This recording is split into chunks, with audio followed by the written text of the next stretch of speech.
Amerika Davlat Majlisi Xitoy ishlari komiteti 2019-yillik dokladini e'lon qilib, Xitoy Sharq Turkistonda insoniyatga qarshi jinoyat o'tkazdi.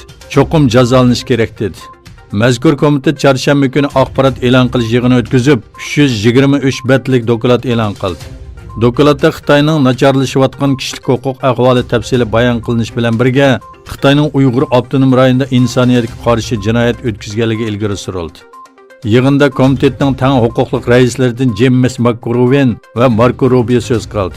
Ular o'tgan bir yilda Xitoyning yig'ilish lagerlarini kengaytganligini, garchi lagerdagilarning soni e'lon qilinmagan bo'lsa-mu, lekin mutaxassislarning 1 million yoki undan ko'p Uyg'ur, Qozoq, Qirg'iz va Tungan qatorliqlarning qamalgan va majburiy emgak silinayotgan deb qaraydiganligini bildirdi.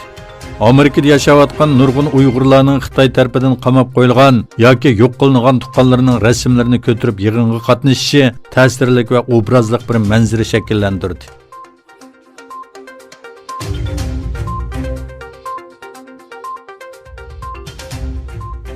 Sharq Turkistondagi yig'ilish lagerlaridan qochib Qozog'istonda panohlik tilgan muragar olim o'g'li va Kastar Musaxon o'g'li Qozog'istonda sudga chiqarildi. Sud natijasida Xitoyga qaytarish ehtimolligi bor. Xitoy chegarasiga yaqin bo'lgan Zaysan rayonida ochilgan sudga Qozog'istonning har qaysi joylaridan kelgan namoyishchilar qatnashishni talab qildi. Lekin zal kichik bo'lganligi uchun ular kirgizilmadi. 25 yoshlik olim o'g'li o'zining yig'ilish lagerida asir tutilganligini aytdi. 30 yoshlik Musaxon o'g'li bo'lsa, buningdan burun Sharq Turkistonda 5 yil qamoqda yotganligini aytdi. O 10-oyda Xitoy doiralarining uningga qaytadan yig'ilish lageriga qamalishi mumkinligini aytganligini aytdi.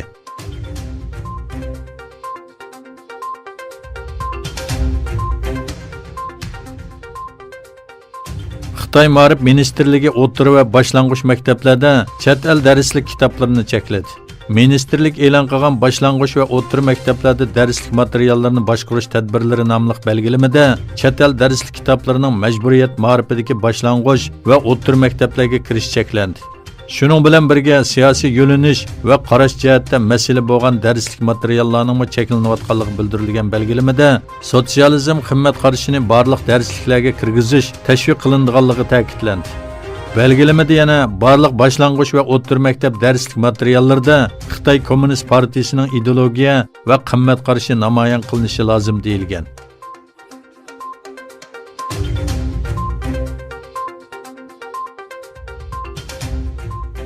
NATO bosh kotibi Stoltenberg va Amerika prezidenti Donald Trump NATOning O'rta Sharqda texmi cho'ng rol o'ynayotganligi haqida fikr birdakligi hosil qildi.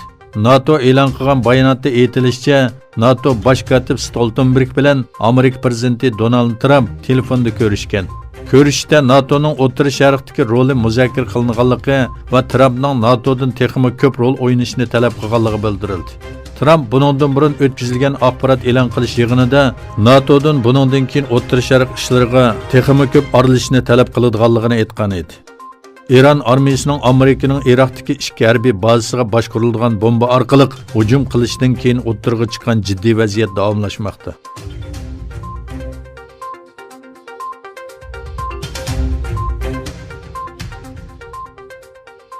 Xitoy seshanba kuni yer sharidan 36 ming kilometr yiroqlikdagi bir orbitaga sun'iy hamroh qo'yib berdi.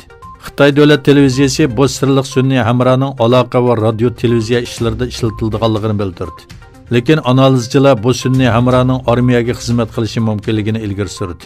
Xitoy taratqullarining xabar qilishicha, bu sun'iy hamroh uzun safar 3 nomli raketa bilan Sichuan o'lkasidagi Shichang sun'iy hamroh bazasidan qo'yib berilgan va muvaffaqiyatli holda orbitasiga kirgan. Amerika harbiy tarafmi sun'iy hamrohning orbitaga kirganligini bildirdi. Mutaxassislar bu sun'iy hamrohning Xitoy armiyasi uchun boshqarilgan bombani aniqlash va oldin xabar berish qatorliq harbiy maqsadlarda ishlatilishi mumkinligini bildirdi.